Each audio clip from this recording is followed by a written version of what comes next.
Macam kabus hitam. Bila dia pijak anak tangga ke-13 itu, tiba-tiba suhu berubah. Sejuk gila. Macam masuk bilik mayat.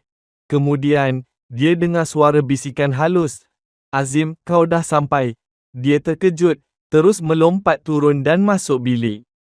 Tak ada siapa. Tapi bau hanyir dan bau tanah basah semakin kuat. Kemuncaknya, malam ke-7, Azim bangun sebab terdengar suara menangis. Tangisan perempuan, sayu, perlahan, dan kedengaran dari atas tangga. Dia ambil keberanian, buka pintu bilik dan tengok ke arah tangga. Ada seorang perempuan berdiri atas anak tangga ke-13.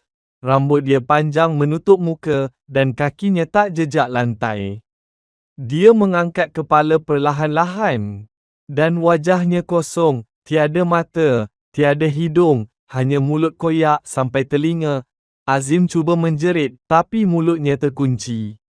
Dia hanya mampu melihat makhluk itu melayang turun, langkah demi langkah. Perempuan tu bisik.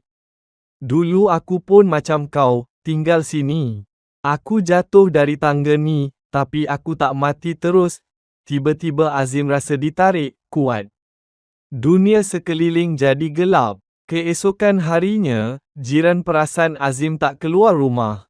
Pintu depan terbuka. Bila polis datang buat pemeriksaan, mereka jumpa satu benda pelik.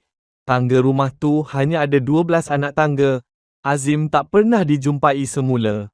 Di dinding dekat tangga, ada satu ayat terukir dengan darah. Jangan pijak tangga ke-13. Tapi kalau kau dah pijak, jangan berhenti.